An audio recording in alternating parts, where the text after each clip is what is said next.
फिर कर लेना, एक बार छोड़ो। बहुत ही मान सम्मान के योग, मेरे पिता तुल्य बुजुर्गों,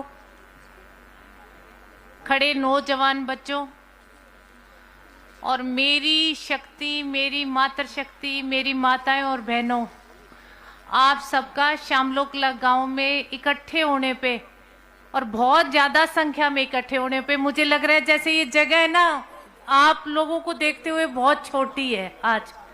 तो आप सब इकट्ठे हुए, आप सबका बहुत बहुत धन्यवाद। मंच पर विराजमान श्रीमती शीला भ्यान जी, स्वामी जसमेर जी, कृष्ण राठी जी, शीला चैल जी, पद्मा सिंगला जी, सूरजभान काजल जी, प्रताप लाठर जी, दयानंद कुंडू जी, सतीश पहलवान जी, वेदपाल भानवाला जी, मदन धानक जी, सुरजीत सरपंच जी, राजकुमार मलिक जी, रमेश गोदारा जी, मुंशीराम जी, देवेंद्र कासनिया जी, बलराज जी, वेदपाल सरपंच जी, रामपाल करेला जी, श्रीमती मीना मकड़ोली, श्रीमती सरोज बेनीवाल, बबीता दैया जी, रवीना अमरजीत, आनंद लाठर जी, उर्मिला मलिक जी, सुमित्रा गोयल जी, सुमन चाबरी जी, राजबाला जुलाना जी और बाकी जितने भी गणमान्य व्यक्ति हैं जननायक जनता पार्टी के, आप सब आए और जितने भी जिनका नाम नहीं लिया गया मैं उन सब का धन्यवाद करूंगी। आज ये हमारी 28वीं हरी चुनरी की चौपाल है, तो मैं खासकर माता और बहनों से कहूंगी एक बार फिर कि आप जो हो ना वो मेरी ताकत हो। जब मैं आपको देखती हूँ और इस महिलाओं की भीड़ को देखती हूँ तभी हम अगले दिन नई हरी चुनरी की चौपाल रख देते हैं, क्योंकि आपने जो 60 महिलाओं से हमने हरी चुनरी की चौपाल शुरू की थी और पहली हरी चुनरी की जो चौपाल थी हमारी, उसमें सिर्फ 300 महिलाएं आई थी। और पर ये बहुत अच्छे समय की, मुझे लगता है, कहते हैं ना हर काम के लिए एक शुभ मुहूर्त होता है, तो इस हरी चुनरी की चौपाल की जो शुरुआत हमने की थी वो जुगलान गांव की एक बच्ची है। सबसे पहले उस कन्या ने कहा था कि जी मैडम मेरे गांव में करो, मैं हरी चुनरी की चौपाल करवाऊंगी। तो ये एक बहुत अच्छी लड़की के कदमों से शुरुआत हुई है, तभी ये हरी चुनरी की चौपाल जो है आजकल हरियाणा में नहीं, मैं कहूंगी कि विदेशों में भी इतने फोन मुझे मेरे जो सहेलियां वो करती हैं कि हमने पहली बार हरियाणा में, कहते हैं पुरुषों का मंच तो हमने हमेशा देखा था कि मंच के ऊपर पुरुष बैठे हैं, कोने में एक साइड में एक ब्लॉक औरतों को दे दिया और पुरुषों को हमने हरियाणा की राजनीति में सभा करते हुए देखा है। पर पहली बार हरियाणा में महिलाएं मंच पे बैठती हैं और महिलाएं ही जनसभा करती हैं और महिलाएं बोलती हैं। तो ये सब आपके योगदान से संभव हुआ है। तो मैं माता और बहनों को कहूंगी कि जो राजनीति है उसमें 50% की हिस्सेदारी अपनी भी है, अकेले पुरुषों की नहीं है। अगर 50% के हकदार पुरुष हैं तो 50% के हकदार जो है हम माताएं और बहनें। तो आप जो हो वो अपने अधिकार को समझो, आपके अंदर बहुत ज्यादा ताकत है। ऐसे नहीं लोग दुर्गा माँ को, रानी लक्ष्मीबाई को, इन लोगों को याद करते, तो आप ही सारी दुर्गा माँ हो, मैं कहूंगी आप ही सारी झांसी की रानी लक्ष्मीबाई हो।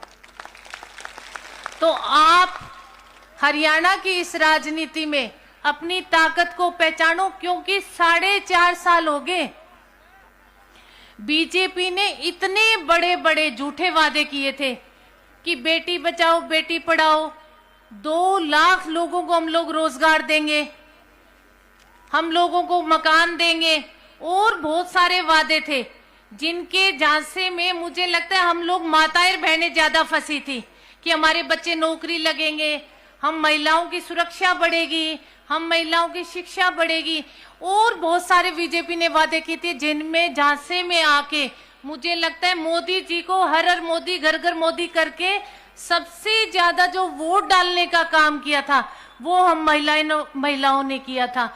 पर 4.5 साल के राज में अगर हम बात शिक्षा की करें अगर हम बात महिलाओं के स्वास्थ्य की करें, अगर हम बात महिलाओं की सुरक्षा, शिक्षा और स्वास्थ्य तीनों चीजों को लेके करें, तो आज सबसे ज्यादा अगर हम सुरक्षा की बात करें महिलाओं की, तो हरियाणा में सबसे ज्यादा असुरक्षित अगर कोई है तो आज के दिन हमारी नारी है। सबसे ज्यादा आज के दिन अगर बलात्कार हो रहे हैं तो वो महिलाओं के साथ हो रहे हैं, अगर कोई अपहरण हो रहा है तो वो महिलाओं के साथ हो रहा है। और गली में खड़े होकर अगर कोई महिला आज के दिन अपने घर के बाहर अगर वो बच्चे को भी खिला रही है ना, या घर के बाहर झाड़ू निकाल रही है, तो पता नहीं कब कौन मोटरसाइकिल पर आकर आपकी चेन खींच के ले जाए। अगर हमारे बच्चे बाहर खेल रहे, 1 मिनट के लिए अगर हम लोग अंदर चले गए तो हमारे बच्चों का नहीं पता चलता कौन उठा के ले गया। तो आज के दिन सबसे ज्यादा असुरक्षित कोई है तो हमारी नारी है। अगर हम शिक्षा की बात करें तो पूरे हरियाणा में मैं माता और बहनों से कहूंगी कि हर स्कूल हरियाणा के गांव का, कोई हमारा स्कूल आज के दिन अपग्रेड नहीं हुआ। अगर गांव में 5वीं का स्कूल पढ़े तो वो 5वीं तक ही पढ़े। उसकी अगर हम बिल्डिंग की बात करें तो इतनी जर्जर हालत हमारे स्कूलों की है कि हमारे जो बच्चे हैं वो जो गांव के सरकारी स्कूलों में पढ़ने के लिए जाते हैं, सबके सब बच्चे सर्दियों में बाहर खुली टाट के ऊपर बैठने का काम करते हैं। हमारी अध्यापिकाओं की बात करें तो अध्यापिकाएं जो है वो स्कूलों में है नहीं। एक टीचर पहली से लेके 5वीं तक बच्चे को पढ़ा देती है। अगर उन बच्चों से हम इंग्लिश की किताबों की बात करें तो मुझे लगता है 5वीं तक सरकारी स्कूलों के बच्चे जो है वो अंग्रेजी माध्यम की किताबों को पढ़ नहीं पाते। इतना बुरा हाल हमारा जो है वो शिक्षा में। जब हमारे इंटरव्यू होते हैं तो ये लोग इतनी बड़ी बड़ी बातें करते हैं कि शहरी बच्चे जी वो है इंटरव्यू में बोलने में बहुत ज्यादा अच्छे हैं। जब आप बच्चों का निचला स्तर शिक्षा का नहीं बढ़ाओगे तो कल को बच्चे जो है वो इंटरव्यू देने कैसे जाएंगे, कहां से वो इंग्लिश बोल लेंगे जब तक आप 5वीं 6वीं तक उन बच्चों को इंग्लिश नहीं सिखाओगे। तो शिक्षा का जो स्तर है वो आज हरियाणा में सबसे बुरे दौर में चल रहा है। अगर हम महिलाओं के स्वास्थ्य की बात करें तो जो स्वास्थ्य है, हर सरकारी हॉस्पिटल में कहीं भी आप चले जाओ आपको कहीं भी महिला डॉक्टर देखने को नहीं मिलती। पता नहीं इन लोगों ने महिला डॉक्टरों को कहां पाकिस्तान भेज दिया। किसी भी हॉस्पिटल में महिला डॉक्टर नहीं है। हमारी महिलाएं घंटों घंटों हॉस्पिटल्स में बैठी रहती हैं। कभी वो आधार कार्ड मांगते हैं, कभी वो कुछ मांगते हैं। चाहे किसी बहन बेटी की अगर डिलीवरी है तो भी वो घंटों घंटों लगाते थे। यहाँ तक कि पार्क में भी बच्चे पैदा हुए हैं क्योंकि आधार कार्ड की वजह से। अरे अगर तुमने आधार कार्ड लेना तो वो बच्चा होने के बाद में कौन सा वो हॉस्पिटल छोड़ के भाग रही है वो बहन, बाद में ले लेना। तुम पहले जिस काम के लिए महिला हॉस्पिटल में आई है एक बारी उसके वो बच्चा तो होने दो। तो आज का दौर देखते हुए हम महिलाएं, सबसे बुरा दौर जो मैं कहूंगी वो हमारी महिलाओं के लिए है। तो मैं आप लोगों से कहूंगी कि आज आप जागरूक हो जाओ। आपकी अपनी नई नई पार्टी बनी है जो जींद से ही पिंडारा से शुरू हुई थी, जननायक जनता पार्टी। हर महिला इस पार्टी से जुड़ने का काम करो। एक महिला जो है वो 10 महिलाओं को जोड़ने का काम करो, क्योंकि जब तक जननायक जनता पार्टी जो आपकी अपनी पार्टी है, जो अपन ने पांडु पिंडारा की धरती से शुरू की थी, उस पार्टी के लिए जब तक आप संगठन को मजबूत नहीं करोगे तब तक पार्टी मजबूत नहीं होगी। और जब पार्टी का संगठन मजबूत होगा तो पार्टी मजबूत होगी, पार्टी मजबूत होगी तो आपका अपना लोकसभा का सांसद जो है वो जीतकर दिल्ली संसद भवन में पहुंचेगा। और मैं आपसे एक बात और कहना चाहूंगी, क्योंकि लोग कहते हैं कि ऊपर वाला वोट किसी को दे दो, नीचे वाला अपने जेजेपी को दे दो। ये गलती कभी मत करना। नीचे वाला वोट भी माता और बहनों से कहूंगी, क्योंकि अपन थोड़े से इन चीजों में बहुत नादान है। पुरुषों को सब पता होता है, पर नीचे वाला वोट भी आप जननायक जनता पार्टी को देने का काम करना। ऊपर वाला वोट जो सांसद का वोट है वो भी जननायक जनता पार्टी को देने का काम करना, क्योंकि विधायक से भी ज्यादा जो ग्रांट और पैसा मिलता है, मैं माता और बहनों से कहूंगी कि वो एक एमपी को, सांसद को 25 करोड़ रुपए 5 साल की ग्रांट मिलती है, जिससे हमारे बहुत सारे गांव के काम जो हैं वो हो सकते हैं। तो आप ऊपर वाला वोट भी जो भी उम्मीदवार आपको दे, जो भी उम्मीदवार सांसद के लिए आप लोगों को मिले, उसको जिताकर संसद में भेजने का काम करें, क्योंकि जननायक जनता पार्टी जो है वो चौधरी देवीलाल की नीतियों की पार्टी है। इस पार्टी में हर वो नीति लागू की गई है जो दादाजी की अधूरी नीतियां थी। हम हर उस नीति को लेके चलेंगे जो दादाजी के मन की मुराद थी, जो पूरी ना हो सकी। जैसे दादाजी ने 100 रुपए पेंशन शुरू की थी, आज वही पेंशन बढ़ते बढ़ते 2000 रुपए मौजूदा सरकार दे रही है। मैं आप लोगों से वादा करके जा रही हूं कि जब आपकी सरकार आएगी, जेजेपी की सरकार बनेगी, आपके भावनाओं के अनुरूप कलम आप लोगों के हाथ में होगी, तो वही जो 2000 की पेंशन है वो 3000 रुपए बढ़ाने का हम लोग काम करेंगे। और आज पेंशन के लिए माताएं बहनें, मेरे बड़े जो बुजुर्ग हैं वो दर दर की ठोकरें खा रहे, 2-2 महीने तक पेंशन हमारे हाथ में नहीं आ रही। हम लोग कभी डाकखाने जाते हैं, कभी हम लोग घर आते, तो वही पेंशन जो है वो महिलाओं की जो उम्र है वो 55 वर्ष और पुरुषों की 58 वर्ष करके जो पेंशन है वो आप लोगों के घर पेंशन आया करेगी। आपको घर से बाहर पेंशन लेने के लिए नहीं जाना पड़ेगा। और जो किसान आज के मौजूदा दौर में, हम लोगों ने, किसान भाइयों ने इतने बड़े बड़े धरने दिए हैं अपने फसल की मुआवजे के लिए, अपनी फसल के लिए, अपने फसल के दाम के लिए, तो मैं किसान भाइयों से कहूंगी कि जननायक जनता पार्टी की सरकार आने पर पहली कलम से किसान, मजदूर और कमेरे वर्ग का जो कर्जा है वो माफ करने का काम करेंगे। भगवान करे आप लोगों के हाथ में कलम आ जाए, हमारी सरकार बने, और जो ट्यूबवेल का कनेक्शन है वो बिल्कुल फ्री देने का काम करेंगे, और 6800 गांव में आरओ वाटर सिस्टम लगाकर आपको शुद्ध पानी देने का काम करेंगे। और हमारे जो स्कूल है, सरकारी स्कूल जो है उनको अपग्रेड करके, अभी भाई साहब जो बोल रहे थे, कह रहे थे कॉलेज की मांग, आपकी हर मांग, अब आपका ऐसा अच्छा वक्त आएगा जननायक जनता पार्टी की सरकार बनने पर कि मैं आपसे एक वादा करूंगी कि कोई भी आपकी फाइल फेंकने वाला इस पार्टी में नहीं होगा। हर आदमी आपकी सुनवाई करेगा। आप खुद अपनी पार्टी के मौजूदा लोग होंगे, आपकी सुनवाई होगी। और महिलाओं से मैं कहूंगी कि जो हमारी बहन बेटियां हैं, जो बच्चियां स्कूल जा रही हैं, वो 7वीं तक तो वैसे सरकारी शिक्षा मुफ्त है, पर 10वीं, 11वीं और 12वीं की जो बच्चियां सरकारी स्कूलों में पढ़ने वाली है, मैं उनके लिए कहूंगी कि उनकी शिक्षा जो है वो बिल्कुल मुफ्त करवाने का काम मैं करूंगी जब आपकी सरकार आएगी तब। और जो बच्चियां कॉलेज में पास करके जो मेडिकल लाइन लेना चाहती हैं, जो इंजीनियर बनना चाहती हैं, और बहुत सारे कोर्स हैं जो माताएं बहनें सिर्फ पैसों के चक्कर में, क्योंकि हमने इतना बच्चों को पढ़ाने के लिए कर्जा ले रखा है कि हम और बच्चों को और कर्जा ले लेके हम उनको इतनी महंगी फीस देके हम डॉक्टर नहीं बना सकते, उनको हम इंजीनियर नहीं बना सकते। तो जो ऐसे बड़े बड़े हमारे कोर्स हैं, उन कोर्स की फीस आधा करवाने का काम मैं करूंगी। आपकी वकील मैं बनूंगी आगे, क्योंकि मैंने महिलाओं को खुद मेरी आंखों से देखा है। महिलाएं पुरुषों के साथ जाती हैं और वो लाइन में पीछे खड़ी हो जाती हैं, उनकी कोई सुनवाई नहीं होती, बहुत देर तक महिलाएं बेचारी बैठी रहती हैं, फिर खड़ी होके आ जाती हैं। तो आप लोगों की सुनवाई मैं करूंगी। अगर आपके हाथ में, जननायक जनता पार्टी के हाथ में राजकीय कलम आ जाएगी 2019 में, तो आप लोगों के साथ मैं खड़ी होंगी। मुझे कल परसों एक पीछे हमारी जो हरी चुनरी की चौपाल थी, वहां एक बुजुर्ग महिला आके मेरे से बोली बेटा जैसी तू अब हमें देख रही है ना, बाद में भी तू वैसे हमें देखती रहना, क्योंकि हमने लोगों को नजरें फेरते हुए देखा है राज आने के बाद में।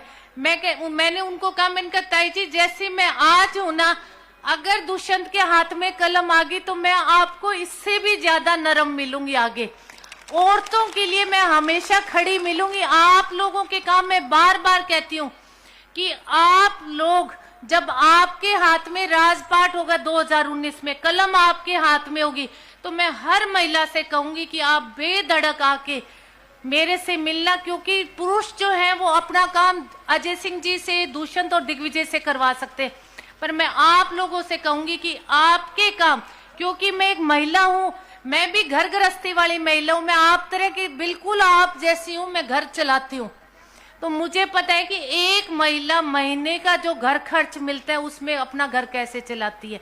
बहुत मुश्किल से महिला निकलते हैं, क्योंकि उसमें हम बच्चे की फीस भी निकालते हैं, हम दूध का बिल भी देते हैं, बिजली का बिल भी देते हैं। तो इन सब चीजों के लिए, और आपको एक बात और कहूंगी, हो सकता है हमारे घोषणा पत्र में ये चीज ना लिखी हो, हर महिला के लिए 5 या 10 गांव का एक समूह बना के हम छोटे छोटे महिलाओं के लिए लघु उद्योग लगाने का काम करेंगे, ताकि हर महिला 10 बजे से 4 बजे तक हर महिला घर में बिल्कुल खाली होती है। किसी महिला को उस दौरान कोई भी काम नहीं होता, जो काम शुरू होता है वो 3 बजे के बाद शुरू होता है। तो वो जो लघु उद्योग होंगे उनमें आप जाकर काम करना, और आपको महीने वाले दिन उस लघु उद्योग में जो महिला काम करेगी उसकी आपको तनख्वाह मिलेगी, आपकी पर्सनल वो आपकी गांठी हुआ करेगी। क्योंकि हमारी जो एक गांठी होती है वो तो मोदी जी ने निकाल ली, हमें बिल्कुल ठन ठन गोपाल करके छोड़ दिया, अब हमारे पास तो कुछ है नहीं।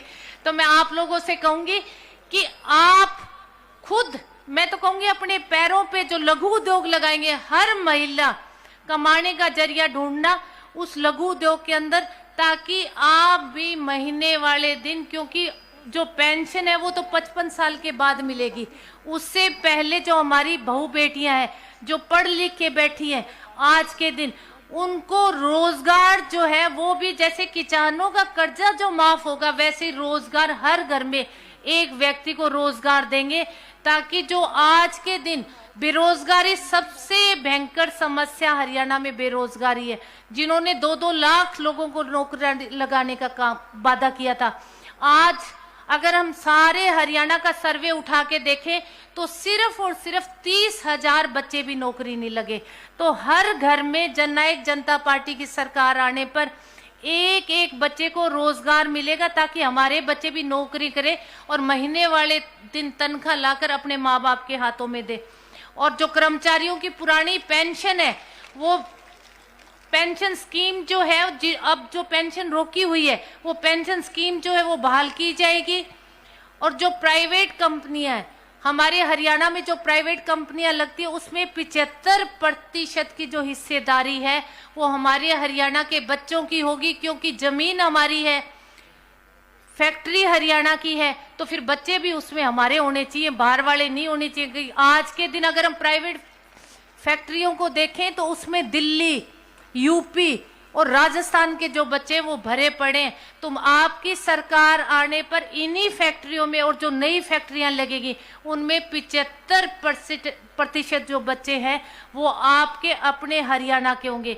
और आप लोग आए, मैं एक एक माता और बहन से कहूंगी कि आज यहां से जाकर आप जननायक जनता पार्टी के लिए, पार्टी के संगठन के लिए काम करना शुरू कर दो, क्योंकि लोकसभा का इलेक्शन जो है वो कभी भी हो सकता है 1 महीने के अंदर अंदर।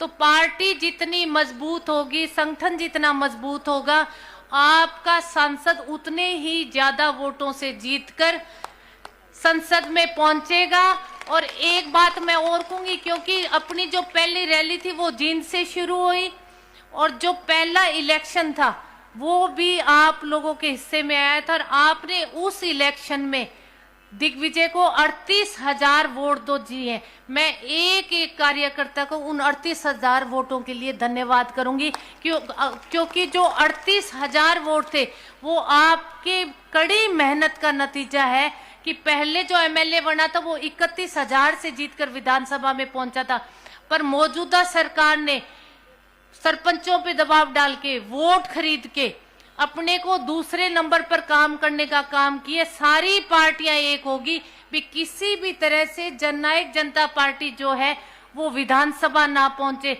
पर बार बार ये कहां वोट खरीदेंगे। इस बार लोकसभा का जो इलेक्शन आ रहा है उसी कड़ी मेहनत से आप अपने सांसद को संसद में भेजने का काम करो। मैं फिर जींद की इसी धरा पे कह के जा रही हूँ कि लोगों के चोटी में बिल्कुल पसीना आ चुका है, क्योंकि जो 8,000 की गैदरिंग वाले हैं वो 10-10 लाख कह रहे। हमने हांसी में जो रैली की है वहां मुश्किल से 8,000 लोग भी नहीं पहुंचे और कहते हमने 10 लाख लोग इकट्ठे किए। ये उसी पसीने की निशानी है क्योंकि झूठ आदमी जब बोलता है तो उन्होंने तो सारी हदें पार कर दी झूठ बोलने की। और बार बार मैं कहती हूँ, आज भी हमारे वर्करों को इनेलो वाले लोग बार बार फोन करते हैं, बार बार धमकियां देते हैं। तो मैं इस सभा के माध्यम से कहती हूँ कि आपको किसी से भी डरने की कोई जरूरत नहीं है। अभी तो उन्होंने देखा क्या है, अभी तो लोकसभा में उनको दिखाएंगे भी असली पसीना जो है वो कैसे आता है, और लाकर छोड़ेंगे उन लोगों की चोटी में हम लोग पसीना। तो आप लोग एकजुट हो जाओ, ऐसे ही डट के आगे आने वाले इलेक्शन में मेहनत करो। मेरे बड़े बुजुर्ग बैठे हैं, उनको साथ लेकर, नौजवान बच्चे जो हैं उनको साथ लेकर, और माता और बहनें साथ मिलकर सब एकजुट होकर हमने लोकसभा के इलेक्शन में कड़ी मेहनत करके अपनी 10 की 10 सीटें निकालनी है। और अपना जो आगे विधानसभा का इलेक्शन होएगा, अपन ने अपना राजपाट इसी दम पे बना के विधानसभा में पहुंचना है। आप सब आए, आप सबका बहुत बहुत धन्यवाद।